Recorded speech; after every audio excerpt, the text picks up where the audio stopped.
जितनी boring Friday night SmackDown है उतनी ज्यादा एंटरटेनिंग मंडे नाइट रॉ। और आज का शो कुछ अलग नहीं था, बहुत कुछ हुआ है। Royal rumble Saturday nights main event के स्टेक्स हाईएस्ट हैं और कौन जीतने वाला रॉयल रंबल ये बताना इस समय सबसे मुश्किल काम है। वीडियो को एंड तक देखते रहें, चैनल पर नए तो सब्सक्राइब करें और उस नोटिफिकेशन बेल को भी ऑन करना ना भूलें।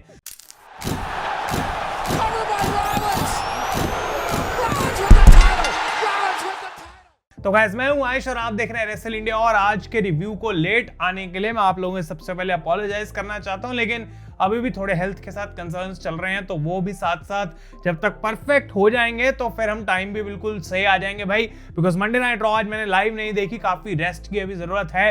और आप जैसा कि देख सकते हैं मैं अभी किसी अलग ही जगह पे हूँ, अपने घर पे हूँ और अपने एक्चुअल प्लेस पे नहीं हूँ जहाँ पे वीडियोस मैं शूट करता हूँ। लेकिन मंडे नाइट रॉ की हम बात करते हैं और बहुत मस्त आज की मंडे नाइट रॉ थी। जे उसो इसको स्टार्ट करते हैं, कमाल की एंट्रेंस, आई थिंक ऑलमोस्ट 10 से 12 मिनट ये एंट्रेंस चली होगी आज जे उसो की। जिस तरीके से माइकल कोल वहां पे नाच रहे थे किसी दादू की तरह जिसने पी रखी हो शादी में, बिल्कुल वैसी भाई आज एक्टिंग करी यहाँ पे माइकल कोल ने। और वेड बैरेट उनसे बिल्कुल भी खुश नहीं थे। जे उसो आगे बात करते हैं किस तरीके से उनको ऐसा लगता है कि वो वर्ल्ड चैंपियन बनने वाले हैं सैटरडे नाइट्स मेन इवेंट में, लेकिन बहुत ही जल्दी गुंथर उनको कट ऑफ कर देते हैं, बाहर आ जाते हैं। और वो बात करते हैं किस तरीके से एक सोशली ऑकवर्ड बंदा जैसे होता है, डोर्क जिसको बोलते हैं इंग्लिश में, वो है जे उसो।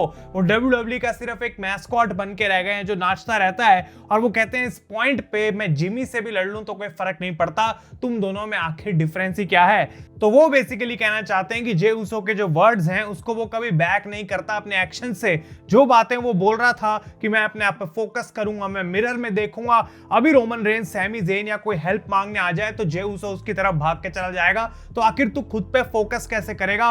और वो उनको एक यूजफुल इडियट बुलाते हैं, जो कि बहुत फनी मुझे लगा। यहाँ पे जे उसो का रिस्पॉन्स ये था कि भाई देख मैं मैस्कॉट तो हूं, लेकिन ये जो फैंस हैं ये मेरी सारी टीम है और जब तक ये मेरे पीछे है मैं कुछ भी कर सकता हूं। और इसी वजह से मैं वर्ल्ड चैंपियनशिप जीतने वाला हूं। और ना ही लोग सिर्फ मुझे रिस्पेक्ट करेंगे, बल्कि एक बात और सबको पता लग जाएगी कि हम दोनों में से एक ही बंदा है जिसने आज तक मेन इवेंट किया है रेसलमेनिया को, और गुंथर वो तू नहीं है। इनकी ब्रॉल यहाँ पे स्टार्ट हो जाती है जहां पे जे उसो को अपर हैंड दिया गया। गुंथर काफी डिसअपॉइंटेड लग रहे थे जिस तरीके से उनको यहाँ पे भागना पड़ा, बाहर जाना पड़ा। लेकिन ऑब्वियसली जे उसो और गुंथर का जो मैच है होने वाला है वर्ल्ड चैंपियनशिप के लिए सैटरडे नाइट मेन इवेंट में। लेकिन भाई इसकी काफी अच्छी बिल्ड रही है 2 हफ्तों में। क्लियरली हमको पता है गुंथर यहाँ पे जीतने वाले हैं, तो predictions I don't even know कि कौन ज्यादा इंटरेस्टेड होगा, लेकिन ये ओपनिंग सेगमेंट के हिसाब से काफी बढ़िया थी। इसके बाद ये बैकस्टेज सेगमेंट जो देखने को मिली न्यू डे और जेबीएल के बीच में बहुत ही ज्यादा फनी थी। बिकॉज उनको ऐसा लगता है कि फाइनली जेबीएल एक ऐसा बंदा है, वो हील WWE का, जो उनकी बातें समझेगा, उनको तारीफ करेगा बिगी के साथ जो उन्होंने किया। तो $2 यहाँ पे जो $1 के 2 नोट होते हैं जेबीएल के कोट की पॉकेट में रख देते हैं कोफी किंगस्टन। और यहाँ पे वो काफी खुश हो रहे थे, कहते हैं जेबीएल जैसे कि तूने भी अपनी टीम के मेंबर को एक बार बाहर निकाल दिया था, उसके बाद तुम्हें कितने बढ़िया रिजल्ट्स मिले। तो जेबीएल कहते हैं हाँ मैं तुम्हारी बात से एग्री तो करता हूं, बिकॉज बिगी को अगर तुम बाहर नहीं निकालते तो किसी की भी नजर जो है कोफी किंगस्टन और जेवियर वुड्स पे जा नहीं रही थी। जिस तरीके से वो नाचता था, गाता था, तो new day always used to rock. और कोफी किंगस्टन और जेवियर वुड्स को ये बात पसंद नहीं आई कि अच्छा तू हमें अब कॉम्प्लीमेंट भी इस तरीके से देगा। तो ये बहुत फनी था भाई, जहां पे एक्सपेक्टेशंस थी वो बिल्कुल रियलिटी में कन्वर्ट नहीं हुई। बेली यहाँ पे बैकस्टेज थी जो कि कंफर्म कर देते हैं कि वो ऑफिशियली ट्रांसफर हो चुके हैं मंडे नाइट रॉ पे। ना ही सिर्फ इतना बल्कि वो डिक्लेयर भी कर चुकी हैं on the royal rumble match, women's match का वो पार्ट होंगी। और back to back royal rumble जीतने की वो बात कर रही थी। टिफनी से लड़ सकती हैं, रिया रिप्ली से लड़ सकती हैं, कहीं ना कहीं वो NXT चैंपियनशिप की भी बात करने वाली थी, पर नाया जैक्स यहाँ पे आ जाती हैं और वो कहती हैं कि मैं रॉयल रंबल जीतने वाली हूं। शो शुरू होने से पहले नाया जैक्स ने बैकस्टेज रिया रिप्ली को भी अटैक किया था, उस पर हम आते हैं थोड़ी देर में। तो रे मिस्टीरियो का मैच आज होने वाला था कोफी किंगस्टन के साथ, और मैच पे यहाँ पे स्पेशल गेस्ट कमेंटेटर थे जेबीएल। और आके मैच से पहले कोफी किंगस्टन जो है वो ये $2 वापस निकाल लेते हैं जेबीएल के कोर्ट से, कहते हैं भाई हमारे पैसे तू वापस कर। तो ये मैच काफी इंटरेस्टिंग था बिकॉज जेवियर वुड्स डिस्ट्रैक्ट करने की कोशिश कर रहे थे, रेफरी ने उस चीज को पकड़ लिया तो उनको इजेक्ट कर दिया जाता है रिंग साइड से। Rey Mysterio at the end जीत जाते हैं। SOS लगाने की कोशिश थी यहाँ पे कोफी किंगस्टन की, लेकिन इनसाइड क्रेडल लगाते हैं रे मिस्टीरियो और फटाफट एक पिनफॉल ले लेते हैं। तो मैच के बाद जेवियर वुड्स वापस आ जाते हैं हैं रे मिस्टीरियो को अटैक करने के लिए, लेकिन LWO की इंटरफेरेंस यहाँ पे देखने को मिली। तो पहले तो यहाँ से भाग जाते हैं न्यू डे और उसके बाद वापस आते हैं सिर्फ एक मेंबर को अटैक करने के लिए, आई थिंक जॉकिन वाइल्ड को, जो कि LWO का पार्ट है, और फिर भाग जाते हैं। तो क्लियरली डरे हुए हैं न्यू डे, उनके साथ कोई है नहीं, कोई उनकी बात बेचारा सुनता है नहीं, और ये चीज जो है पूरी चीज को बहुत ज्यादा फनी बनाती है। नेक्स्ट चीज की हम बात करते हैं तो यहाँ पे एक अनबिलीवेबल सेगमेंट देखने को मिली, और ये थी सैमी ज़ेन और केविन ओवेंस के बीच में। अनएक्सपेक्टेड भी थी कि आज के शो पे हमें ये देखने को मिलने वाला है। तो सैमी ज़ेन सबसे पहले बाहर आते हैं और वो कहते हैं सेथ रॉलिंस ने मुझे लास्ट वीक जो बातें बोली हैं उसका मेरे ऊपर काफी असर हुआ है, और मुझे ऐसा लगता है अपने बारे में मुझे सोचना चाहिए बाकियों के अलावा।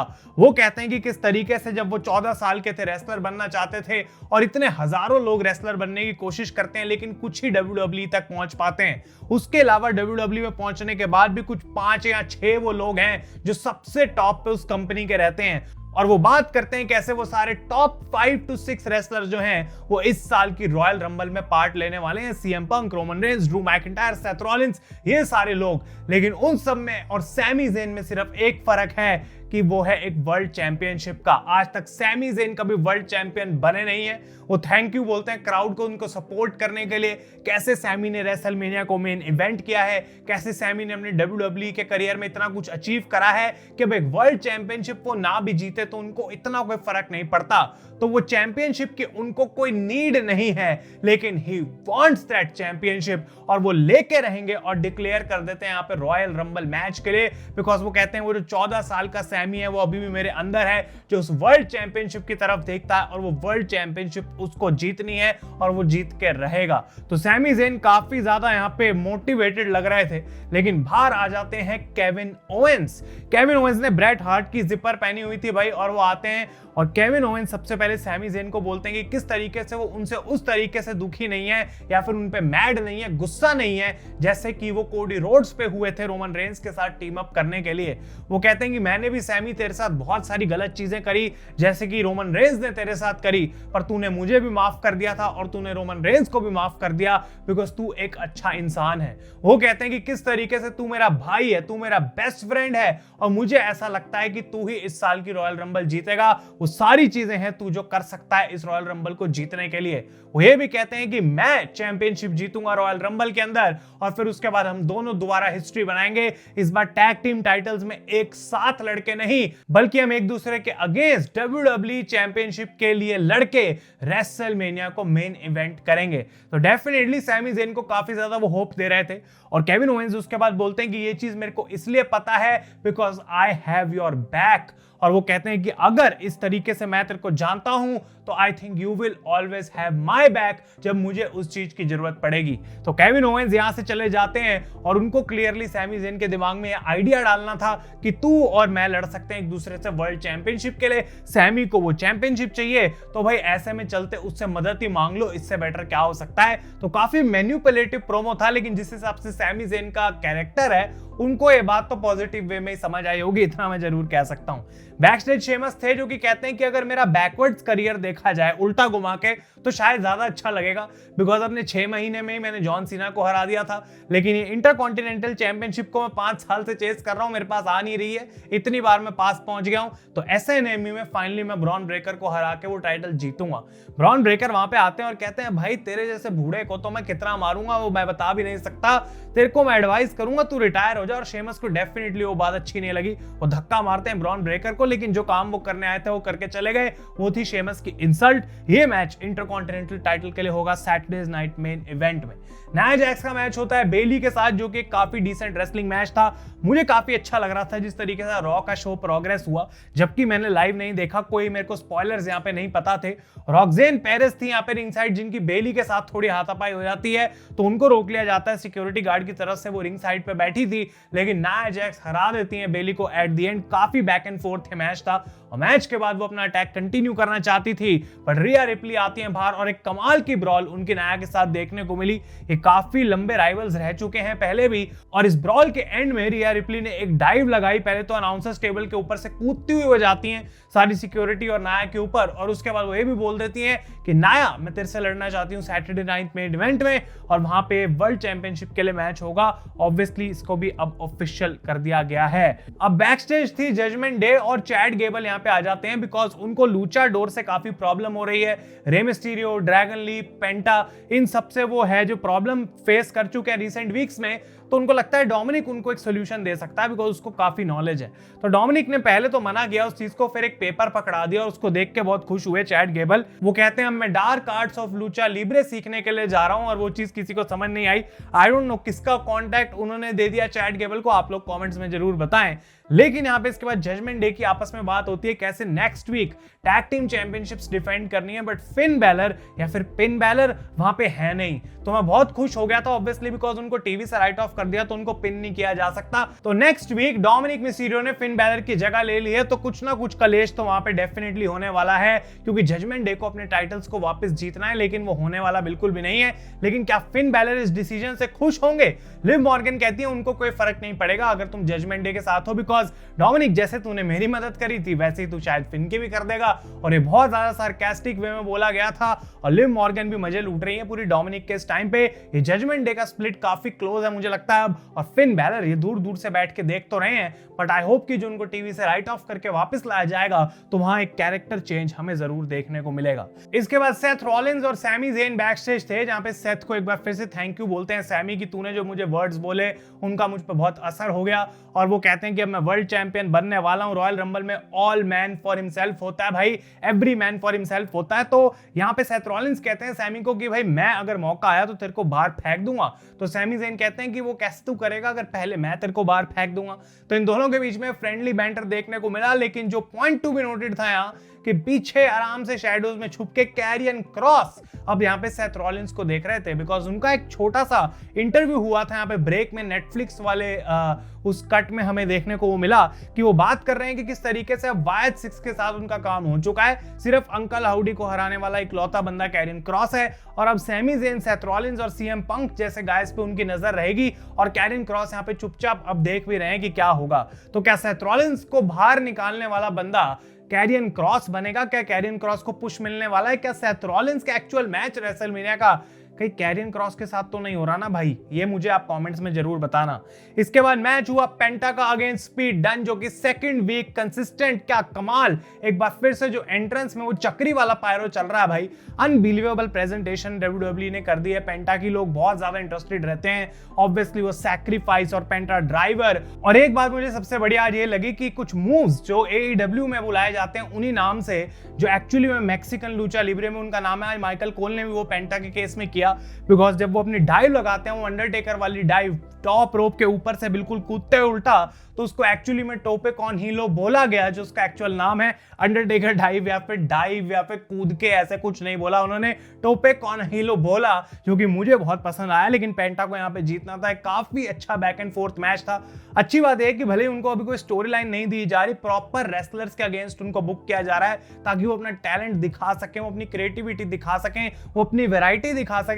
और वो चीज फैंस को बहुत ज्यादा पसंद आ रही है कि पेंटा कितना कमाल का इंसान है। और जब लोग उनसे रिलेट करना शुरू कर जाएंगे तब उनको किसी मेन स्टोरी में डाला जाएगा ताकि और उनको पीछे लोग जो है उनके लगें और उनको सपोर्ट करें। लोगन पॉल का एक प्री टेप विनियट टाइप प्रोमो दिखाया गया। नेक्स्ट वीक वो आने वाले अपना डेब्यू करेंगे मंडे नाइट ड्रॉ पे और वो कहते हैं जो मेरा फोकस है इस टाइम पे, आई एम द गोट, अब मुझे कोई रोक नहीं सकता, जिस चीज में मैं घुस जाता हूं उसमें मैं अपना बेस्ट देता हूं और लोगन पॉल पे हमें अपनी आंखें बना के रखनी चाहिए। नेक्स्ट वीक वो आने वाले हैं ऑन मंडे नाइट ड्रॉ, काफी अच्छा है प्रोमो था।